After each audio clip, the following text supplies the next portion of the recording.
Hello everyone, কেমন আছো সবাই? আশা করি সবাই খুব খুব ভালো আছো। তো আমার আবারও একটি ব্লগে তোমাদের সবাইকে জানাই অনেক অনেক ভালোবাসা। এদিকে দেখো আমি স্নান সেরে চলে এসেছি কিন্তু পুজো দিতে। তো এখানে আমি পুজো টুজো দিয়ে নিয়ে তারপরে কিন্তু আমি চলে যাব রান্নার দিকে। তো রান্না আজকে সকালে তেমন কিছু হবে না, আমি আলু সিদ্ধ ভাত বসিয়েছি, যেহেতু প্রিয়মের বাবা একটু বেরোবে তাড়া আছে। তো ওই জন্য আজকে রবিবার ছিল, তো সকালে বেরোবে বলে এত সকাল সকাল রান্না, যেহেতু রবিবারে এত সকাল সকাল রান্না হয় না। তোর বাবা খেয়ে বেরিয়ে গেল, আর এদিকে মাংস এনেছিল অল্প করে, যেহেতু আজ প্রিয়ম আর আমি দুজন খাবো। তো আমি কিন্তু এখনও খাইনি। সকালে আমি দেখো রেডি হয়ে গেছিলাম, প্রিয়মকে যাচ্ছিলাম নিতে। তো রান্নাটা আমি ওকে নিয়ে এসেই করব, যেহেতু ও বাড়ি আসলে আমি তারপর খাবো। এদিকে আমি দেখো বেরিয়ে পড়েছিলাম। আজকে রৌদ্র ছিল হালকা হালকা, আর আমাদের দেখো জঙ্গলের মধ্যে দিয়ে যেতে হয়, চারিদিকে দেখতে পাচ্ছ পুরো জঙ্গল হয়ে আছে। আর এইখানে এসে দেখি যে রাস্তার কাজ চলছে, রাস্তাটা ইট বসানো হচ্ছিল। এদিকে এসে আমি দাঁড়িয়েছিলাম ওই 10 মিনিট মতো, তারপর দেখি ছুটি হয়ে গেছে ওদের। আমি তো কোনোদিনই নিতে আসি না, ওর বাবাই আসে।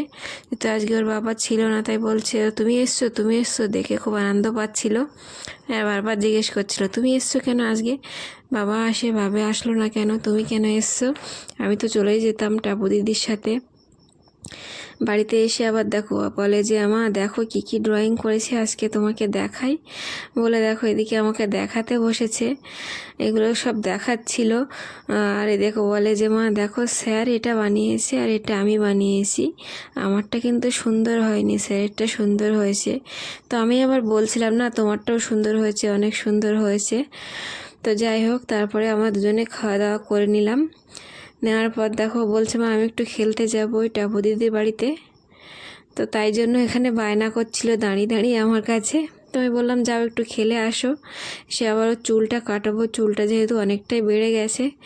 দেখো আমি আবার ওকে নিয়ে চলে এসেছি। নিয়ে ও চুলটা কিন্তু ছোট থেকেই আমি বাড়িতে কাটাই, খুব একটা যাওয়া হয় না সেলুনে। ওই যখন ভালো লাগে না আমার তখনই নিয়ে যাই, কেননা চুল কাটার সময় প্রচণ্ড বিরক্ত করে। আমার তো পুরো কোমর টোমর ব্যথা হয়ে যায় এইভাবে কাটতে কাটতে, খুব নড়াচড়া করে। আরও যেতে চায় না সেলুনে, তার একটাই কারণ, যেহেতু আমি বাড়িতে প্রথম থেকে কেটে কেটে ওটা অভ্যাস হয়ে গেছে। আর যে টিমার দিয়ে কাটে না বলেও আমার প্রচণ্ড কাতুকুতু হয়, ভয় লাগে, আমি যাব না। তো ওই জন্য আর কেউ যেতে চায় না। তো চুল কাটার পর তোমাদের কিন্তু ফাইনাল লুকটা দেখাবো আমি, যে কেমন লাগছে ওকে চুল কেটে। তো এই দেখো চুল কাটার পরে ওর ফাইনাল লুক। স্নান করিয়ে আমি নিয়ে চলে এসেছি। এখানে আমি চলে এসেছিলাম রান্নার কাছে। তো রান্না বসিয়ে দিয়েছি আমি, ওকে চুল টুল কাটিয়ে স্নান করিয়ে আমি রান্নার কাছে চলে এসেছি। তো এখানে অল্প করে মাংস ছিল, মাংসটা বসিয়ে দিয়েছি। তো মাংসটা দেখেছো, আমি যখনই কোনো রেসিপি না বানানোর থাকে, যদি বাড়িতে আমি নর্মালি রান্না করি তো এইভাবে করি, যখনই ভিডিও না বানানোর থাকে এইভাবেই করি। এদিকে দেখো একটু পুঁই শাক ছিল বাড়িতে, ফ্রিজে অনেক দিন পড়ে পড়ে শুকাচ্ছিল। আর এখানে কচুরমুখিটাও সেদ্ধ করাই ছিল ফ্রিজে। আর 2 পিস মাছ ছিল বলে আমি এটা দিয়েই কচুরমুখিটা রান্না করে ফেলবো আজকে। রান্না বান্না আমি সেরে নিয়েছি, হয়ে গেছে। তারপরে আমি প্রিয়মকে খেতে ডাকছিলাম, দেখি এদিকে দেখো দোলনায় বসে বসে ফোন নিয়ে দেখছে।